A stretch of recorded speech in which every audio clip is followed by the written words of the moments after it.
அனைவருக்கும் வணக்கம். நீங்கள் இப்போ இது பார்த்துட்டு இருந்த ஆல்ரெடி 4.5 செவரு தான். இந்த 4.5 செவரை நம்ம வந்து இப்போ 3/4 பீமாக மாற்றியாச்சு.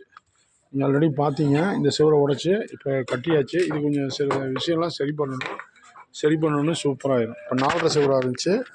இந்த செவரை வந்து நம்ம 3/4 மாற்றிட்டோம். அப்போ இது போன்ற அமைப்பில் தான் நம்ம என்ன பண்ணணும்னா நிச்சயமாக 3/4 செவரு போட்டுக்கணும். இப்போ 4.5 மாற்றியாச்சு.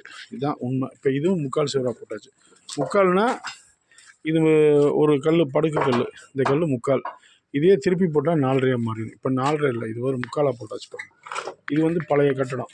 இப்போ இந்த பழைய கட்டடத்தில் இது பழைய கட்டடம். இந்த கட்டடத்தில் கோத்து கரெக்ட் பண்ணி அப்படியே 3/4 மாற்றியாச்சு.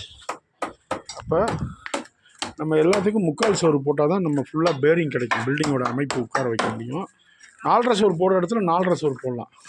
அப்போ பாத்ரூம் செவராக இருந்தாலும் இப்போ இந்த இடத்துல பாத்ரூமோட மெயின் செவரு தான். இது 3/4 தான் போடணும். அப்போ தான் லோடு எடுக்கும்.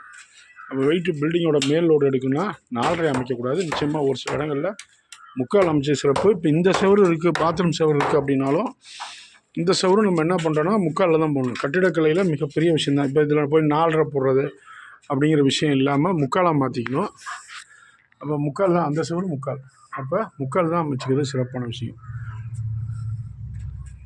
இதெல்லாம் ஆக்சுவலாக 4.5 செவராக இருந்துச்சு.